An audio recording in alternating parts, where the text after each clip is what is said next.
But we have to know, as bad as those feelings are, it's in our own control as to how long we harbor them. Please welcome Oprah's worst nightmare, Jerry Springer. Don't worry that one day God may come back and say, I never, ever taught you to hate. For crazy, outrageous, on the edge television. I mean, I understand. I mean, people know me because of the show. 5 years of doing this show that I ever thought I was better than the people who appear on our stage. I'm not better, only luckier.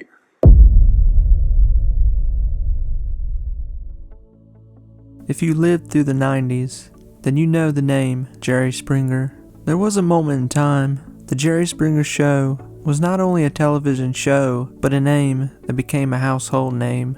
A day-to-day conversation from strangers to friends to distant family. The Jerry Springer Show shifted culture, building a new outlook of what could be accepted on television and what people were wanting more of. A time of revolution in television was at this moment in the 90s, to where people couldn't get enough of the Jerry Springer Show. Jerry himself didn't live the life of a saint, but in no way was he trying to give the image of Jesus. He knew what his show was. Jerry's own life is full of ups and downs, from disappointing moments, embarrassment, and somebody that should be remembered in history. When we talk about the evolution of television, and just out of nowhere, on a non-particular day, he left the world, making people remember a time when they remember hearing people chanting the name Jerry. This is the ending to not only the Jerry Springer Show, but the death of an icon in television, Jerry himself.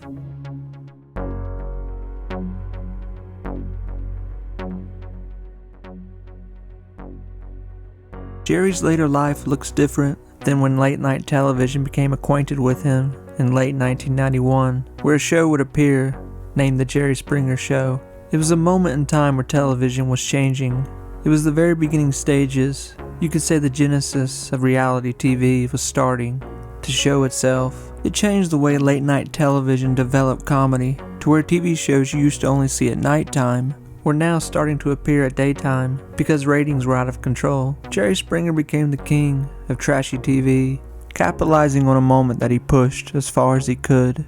So much so that in the mid-90s, the Jerry Springer Show would eventually succeed in higher ratings than the Oprah Winfrey Show, stunning the system of what was. But Jerry portrayed himself different than what his guests were. Sweethearted, caring, but no nonsense, and not one to be pushed around. As the world became obsessed with the Jerry Springer Show, they also became obsessed with the man, Jerry Springer himself. But sadly, when you have mass success with people loving you, also, you had the ones that dig into your life. Jerry had become a huge powerhouse for making money, and the show that had made him into something somewhat also became a plague in his life. It almost seems that when you look through Jerry's life, it's mixed with Jerry wanting to help people, but being accused of being a terrible person for how he was showing people on his television show, fighting, spitting, and people having wild relationships with others. Jerry's life spans many different decades, to where it's almost compartmentalized from decade to decade. When we first find Jerry in the history books, it's in politics early in his life, running as a campaign advisor for Robert F. Kennedy until his assassination. Jerry finds a career in law, where he even becomes a partner for some time in a law firm. And no doubt it would be the start of how Jerry would develop his voice when asking people hard questions in their life. He did this for some time, learning law and also making acquaintances. But in the 1970s, Jerry would take a shot at politics for himself. He eventually took a seat in the Cincinnati Council in 1971, but it wouldn't last long and lead to the first big problem in Jerry's life publicly. In April of 1974, Jerry would be forced to resign from his council. It was found that he had relations with a prostitute. Jerry's life now being tossed into the public, and at that moment in time, having to do what was right. But as he resigned, the public would soon forget, and in 1975, Jerry would be back winning a landslide victory to have a seat back in office. He stayed in Ohio politics until the 80s, but the genesis of Jerry Springer starting his life in television would take place when he became a news anchor for some time, the first big shift in his life, covering many stories in studio and outside of the studio for his local news channel. It's funny to look back on the footage and see it's just Jerry Springer spilling the news to people. No one saw what was coming, and that Jerry would become one of the most popular people just years down the road. It goes to show it's never too late to change your career, because it might just be life-changing.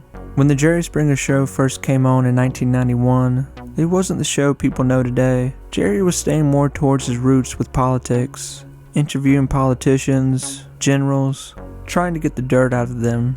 But the show didn't have the zing that people were wanting to hear and see, other than they did have Jerry, who was charismatic and gently digging into questions with people. The show would start to take shape and gain a fan base after a few seasons, to where by the mid-90s, it became a hit, to where the look and taste of what was to become the Jerry Springer Show would be delivered every week. A cheating girlfriend, people fighting, race-based characters, or just obscene elements that would never be seen anywhere else on television. This was a time of pre-internet, allowing Jerry to be the hottest element that one could find on TV. Essentially, the Jerry Springer Show was on 24/7. Also, Jerry Springer tapes would become a huge deal, with people that wanted to see more that they couldn't see on regular television. The empire of the Springer Show was being built, and looked like it might never stop. It had turned into a huge money-making machine. The worse it got, it just seemed to get better.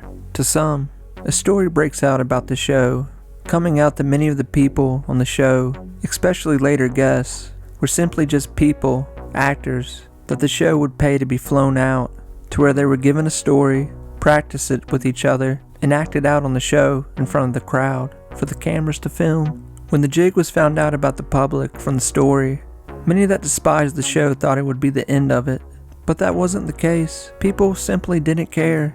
They liked what they liked. The fan base was built. As the Jerry Springer Show went on, it gained a fan base for people that also hated Jerry too, to where they said the show demoralized people's minds. There might have been some truth to that, but there was no stopping it. There wasn't just the day-to-day concept, bread and butter of the show, betrayal from a girlfriend or boyfriend. There were things that people never saw before or heard of. A woman who had claimed she had been with 250 men in just 10 hours. A racist family that people were upset by, that made world headlines. A man that married a donkey, and women from the adult industry could come on and talk about their life and their job. You had all these elements coming together. Fantasy, humor, shocking, people for the first time unclothed on national television. So naturally, there was a huge fight back to take the show off television. Lawsuits were involved, but like anything else that pushes the narrative of a society, of the older generation, obsession and greed will always win. The pillars that built the Jerry Springer Show truly were the things that were never seen before, almost the circus on television, but they were what built the show.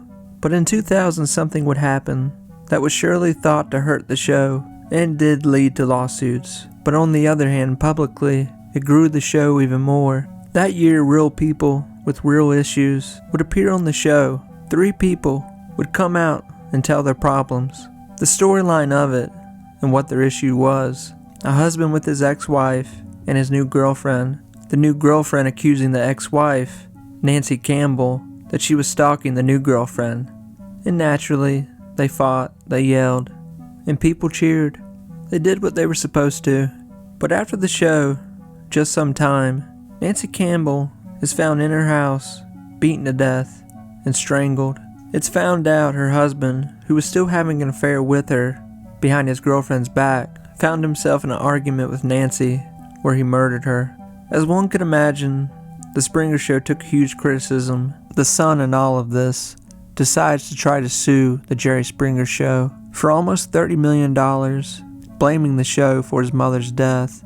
But eventually, it doesn't last long and is thrown out of court, and the story settles in the dust it made. It didn't help that a mob of people were outside the courthouse chanting Jerry, but also, interest in the show grew and pushed it to the top of the charts even more. As Jerry's fame grows, he does many interviews over the years, but sadly, he's never taken serious and spends the majority of the conversation defending himself on that show, and sometimes as guest. It seemed to be that the show was becoming a plague in Jerry's life. For some time, people in the media seemed to look at Jerry as though he was less than. They couldn't take him serious, mocking him, and not letting him out of the bubble of his show. Jerry wanted to be taken serious and take on serious interviews with big celebrities, changing his direction and how he looked to the public.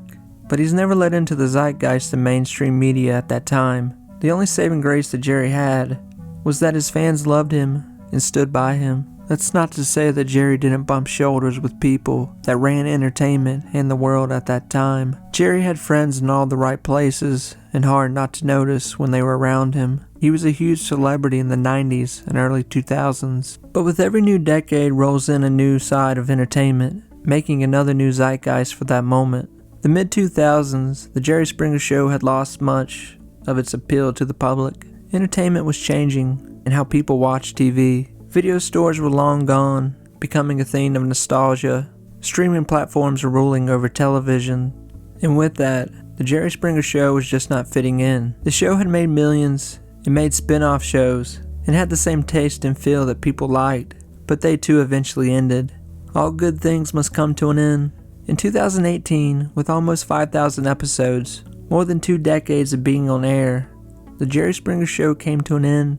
It was time. Jerry had given his life to the show, and it had just simply become dated. But just like Jerry does, where he ends one element, he starts a new one. So with Jerry having a huge knowledge of television and law, he simply combines the two and made a new show called Judge Jerry. The show went for 3 seasons, pushing out almost 400 episodes. Long work days for Jerry in such a short time. But he did it. It found a small audience at first, but soon fell into the sidelines with daytime television. The show was canceled in 2022. Jerry tried as much as he could to keep his personal life from the spotlight, and he did a good job, going through divorces, having 4 children, simply not letting the public in as much as he could. As 2023 rolls around, Jerry is now 79 years old. He's turned into an old man, right in front of us. We didn't even know it. In the end, Jerry was simply just looking for peace and quiet, enjoying his life. He was still sweet Jerry, softly spoken. But what the public didn't know, Jerry had pancreatic cancer, spreading fast in him. And with that, death found him in April in 2023 at 79. It's a guarantee that when we look back on the 90s, 100 years from now, that Jerry's name will come up in some way. It was attached to so many projects then. A life well lived from the right man at the right time. The one and only Jerry Springer.